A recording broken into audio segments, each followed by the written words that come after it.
Magandang umaga mga kababayan. Narito po ang pinakabagong update sa binabantayan nating bagyo na si Leon na patuloy pong lumalakas at dahil diyan patuloy itong nagiging banta sa hilagang bahagi ng Luzon. At kung bago lang kayo dito sa channel, huwag kalimutang mag-subscribe para lagi kayong informed sa lagay ng panahon. Sa ngayon, ang mata ng Typhoon Leon ay matatagpuan sa 395 kilometers silangan ng Calayan, Cagayan. Ang bagyo ay lumakas pa ngayon at may maximum sustained winds na umaabot na sa 165 kilometers per hour malapit sa sentro na may bugso na hanggang 205 kilometers per hour. Ang Typhoon Leon ay gumagalaw west-northwestward sa bilis na 15 kilometers per hour. Inaasahan itong magpapatuloy sa direksyon na ito papalapit sa Batanes at Babuyan Island bago ang posibleng pagtama sa Taiwan sa susunod na 24 to 48 hours. Patuloy na inaasahan na kikilos northwestward ang Typhoon Leon hanggang sa ito ay posibleng maglandfall sa baybayin ng Taiwan bukas ng hapon o gabi, October 31. Pagkatapos ay kikilos ito patungo sa hilagang kanluran tatawid sa Taiwan Strait at maaaring tumama sa mainland China bago mag-November 1. Habang papalapit sa Batanes, may posibilidad na umabot ang Typhoon Leon sa super typhoon intensity bago pa man maglandfall sa Taiwan. Ito ang pinakamalakas na inaasahan sa paglapit nito sa Batanes, kung saan ang mga residente ay pinapayuhang maging alerto at handa sakaling magbago ang track ng bagyo at direktang maglandfall sa lugar. Malawak ang sakop ng hangin ng bagyo na may lakas na typhoon force winds na umaabot hanggang 680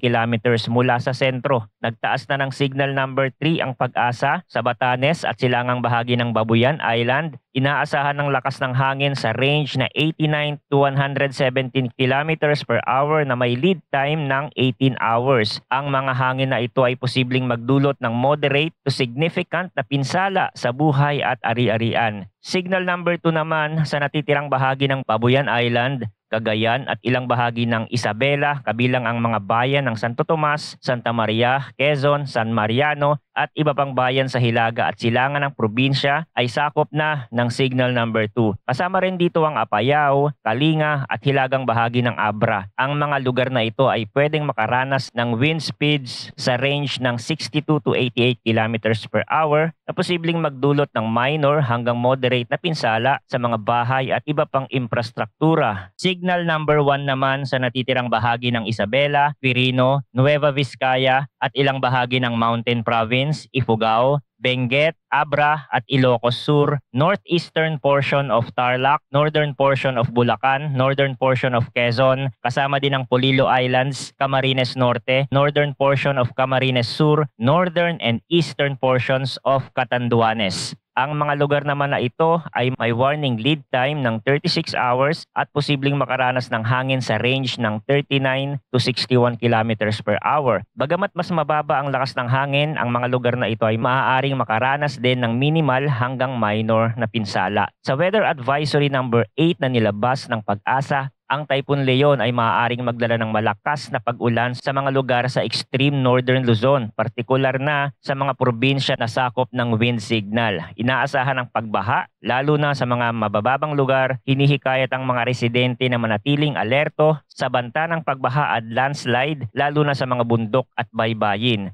Ang mga baybayin ng northern Luzon at ang eastern seaboards ng central at southern Luzon ay nasa ilalim ng gale warning. Ang mataas na alon ay umaabot hanggang 12 meters ay posible sa mga seaboards ng Batanes at 10 meters sa Babuyan Island. Mahigpit na ipinagbabawal ang paglalayag ng kahit anong uri ng bangka o sasakyang dagat sa mga apektadong baybayin. Ang panahon ay mabilis magbago kaya't manatiling updated sa mga susunod na ulat mula dito sa channel para sa pinakabagong balita tungkol sa lagay ng panahon. Salamat sa inyong pagtutok at manatiling ligtas.